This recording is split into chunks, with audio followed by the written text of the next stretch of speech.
Pensa só, como é que um autor lá dos anos 30, da época da Grande Depressão, vira um dos caras mais vendidos nas livrarias hoje? Parece loucura, né? Mas essa é uma história e tanto, cheia de sucesso, muita polêmica e um livro que ficou na gaveta por mais de 70 anos. Ok, então vamos lá. Para a gente ter uma ideia do tamanho disso, olha só esses números. O livro é o mais esperto que o diabo, do Napoleão Hill. Em 2018, ele vendeu ali umas 9.000 cópias no Brasil. Normal. Um ano depois, só um ano, em 2019, salta para mais de 100.000. Em 2021, quase 250.000 exemplares. É uma coisa absurda, uma explosão de vendas para um livro escrito há quase um século. E aí fica a pergunta, né? A pergunta que vale 1 milhão. Como é que um livro de 1938, que ficou na gaveta por décadas, de repente, do nada, vira esse fenômeno e domina as listas dos mais vendidos? Para a gente desvendar esse mistério, preparei um caminho aqui. Primeiro, vamos entender a história desse best-seller de 1938. Depois, a gente mergulha na premissa maluca de entrevistar o diabo. Na sequência, a gente vê qual é o plano de sucesso do Hill. E aí a coisa esquenta. Vamos investigar o homem por trás do mito e fechar com a grande questão. Afinal, era um charlatão ou um gênio? Beleza, vamos começar pelo começo então. A história desse livro que ficou esperando. Olha que doideira a jornada desse livro. O Hill escreveu o manuscrito lá em 1938, só que ele ficou guardado, inédito por mais de 70 anos. A fofoca histórica é que a esposa dele, a Annie Lu, não deixou publicar de jeito nenhum, achou o conteúdo polêmico demais. Imagina, o título A Tal Entrevista com o Diabo. Era muito para a cabeça daquela época. Aí só em 2011 que o livro finalmente saiu nos Estados Unidos. Chegou por aqui no Brasil em 2014, mas sem fazer muito barulho. O que mudou tudo? O ano de 2019. Foi quando o influenciador Thiago Nigro, o primo rico, falou do livro no podcast dele. E pronto. Ele falou para um público que estava doido para ouvir sobre mentalidade, crescimento, e as vendas simplesmente explodiram. Mas afinal, o que tem de tão especial nesse livro? O que causou tanta polêmica lá atrás e agora tanto fascínio? Bom, a resposta está na ideia central dele, que é, para dizer o mínimo, bem esquisita. Uma entrevista com o diabo. Só para ter um gostinho do tom da coisa, o diabo do livro já chega mandando: durante essa entrevista, você se dirigirá a mim somente como Sua Majestade. É nesse nível. O Hill basicamente monta o livro como um bate-papo, onde ele vai interrogando essa entidade para arrancar os segredos do porquê as pessoas fracassam. Tá, mas quem é esse diabo? Pro Hill, não é o capeta com chifre e tridente, não. É uma metáfora. É uma metáfora para as forças dentro da gente que nos sabotam. O conceito principal que ele usa é o de alienação. Sabe, é aquele estado em que a pessoa fica sem rumo, sem propósito, meio que perde a capacidade de pensar por conta própria e acaba sendo controlada por medos, por hábitos ruins. E como é que esse diabo nos prende nessa alienação? Segundo o livro, as ferramentas são bem conhecidas por todos nós. O medo, a famosa procrastinação, a raiva, o ciúme e a principal de todas, a falta de um objetivo claro na vida. São basicamente os nossos inimigos internos, que não deixam a gente chegar onde a gente quer.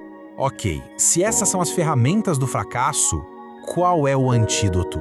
E é aí que a gente entra na filosofia que vendeu e ainda vende milhões de livros. Qual é o plano do Hill para o sucesso? A fórmula dele é até que bem direta, sabe? Se resume a alguns passos bem claros. Passo 1. Ter um objetivo claramente definido. Ou seja, saber exatamente para onde se está indo. Passo 2. Cultivar uma atitude mental positiva. 3. Formar uma aliança de mastermind. Já vamos falar disso. E o quarto passo, desenvolver uma persistência inabalável. Vamos dar um zoom nesse conceito de mastermind, porque é uma das ideias mais famosas do Hill. E ecoa até hoje, né, em grupos de negócio, de networking. A definição dele é a seguinte: é a coordenação de conhecimento e esforço entre duas ou mais pessoas que estão unidas por um propósito definido. A ideia por trás é que quando pessoas se juntam para colaborar, para trocar ideia, elas criam uma espécie de terceira mente, uma sinergia, que é muito mais poderosa do que cada um pensando sozinho.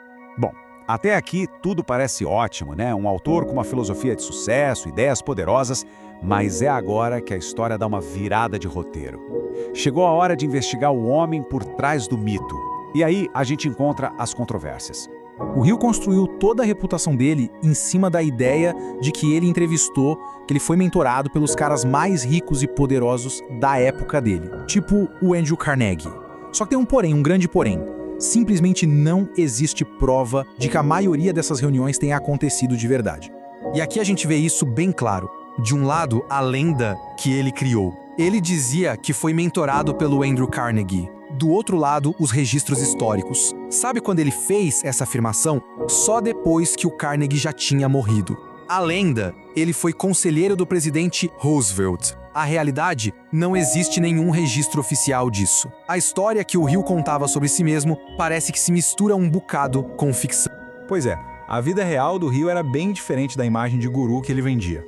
Ele foi acusado de fraude, chegou a ser preso por falsificar cheques, teve um negócio fracassado atrás do outro e se divorciou várias vezes. Convenhamos, não é bem o currículo que a gente espera de alguém que ensina a fórmula do sucesso, né? E tudo isso nos leva à grande pergunta final. Afinal de contas, Napoleon Hill era um charlatão ou um gênio? Olha, se a gente for pelo lado do gênio, os números falam por si. O livro mais famoso dele, Quem Pensa Enriquece, vendeu mais de 120 milhões de cópias no mundo inteiro. Isso é um fenômeno. Não dá para negar que ele influenciou gerações e gerações de pessoas a correrem atrás do sucesso. Mas, do outro lado da moeda, a crítica é pesada.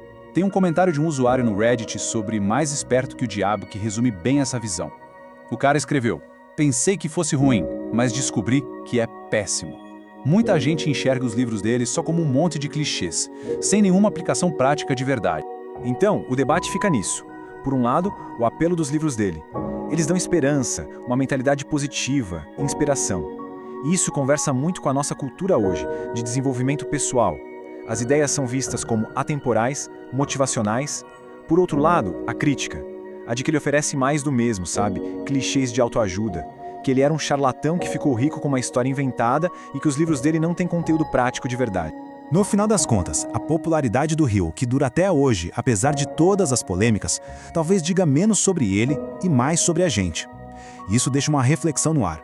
O que essa nossa busca sem fim por uma fórmula mágica para o sucesso? O que ela realmente diz sobre as nossas próprias ansiedades e as nossas esperanças?